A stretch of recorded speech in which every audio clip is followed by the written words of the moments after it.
তো hello dear student, কেমন আছো? আই হোপ প্রত্যেকে শুধু ভালো না, ভীষণ ভালো আছো। স্ক্রিনের উপর একটা প্রশ্ন আছে, তাই না? প্রশ্নটা কি বলেছে দেখো, একটি বহুভুজের সর্বাধিক কর্ণ সংখ্যা 14। ওকে, বহুভুজটির বাহু সংখ্যা হবে option A B C D, চারটা অপশন আছে। ওকে, আমরা কি জানি যে সাপোজ মনে করো, অঙ্কটা যাওয়ার আগে আমি একটু আলোচনা করছি।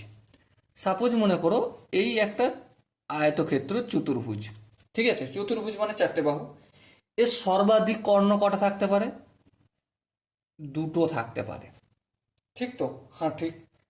তাহলে সর্বাধিক বলতে যতগুলো সম্ভব ততগুলো অঙ্কন করতে হবে কর্ণ। এবারে একটি বহুভুজ, তার সর্বাধিক কর্ণ সংখ্যা 14। আমরা কর্ণ আর বাহুর মধ্যে সম্পর্ক কি জানি? কর্ণ ইকুয়াল টু কি? N into N minus 3/2। হ্যাঁ, ঠিক। এন হচ্ছে এখানে বাহু। হ্যাঁ, এটাও ঠিক। এবার দেখো কর্ণ কতগুলো বলেছে? 14টা। তাহলে 14 লিখলাম। এন এন মাইনাস 3, আর এই দুইটা এদিকে গেলে ইন্টু 2 হয়ে যাবে। বেশ, তাহলে 14কে 2 দিয়ে গুণ করলে 14 দুগুণে।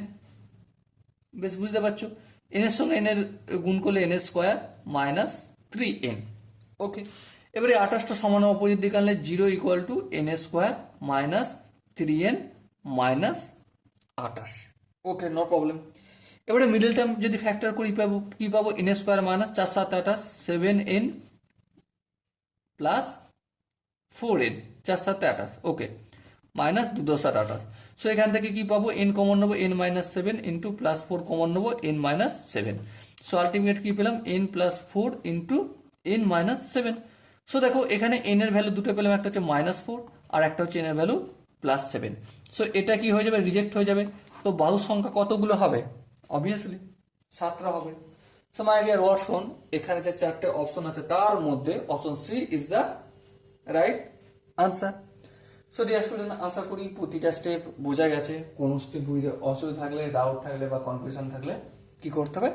কমেন্টে জানাতে হবে। ওকে, সো ডিয়ার স্টুডেন্ট, দেখা হচ্ছে পরবর্তী সেশনে। ততক্ষণ পর্যন্ত ভালো থেকো, সুস্থ থেকো এবং জয় হিন্দ।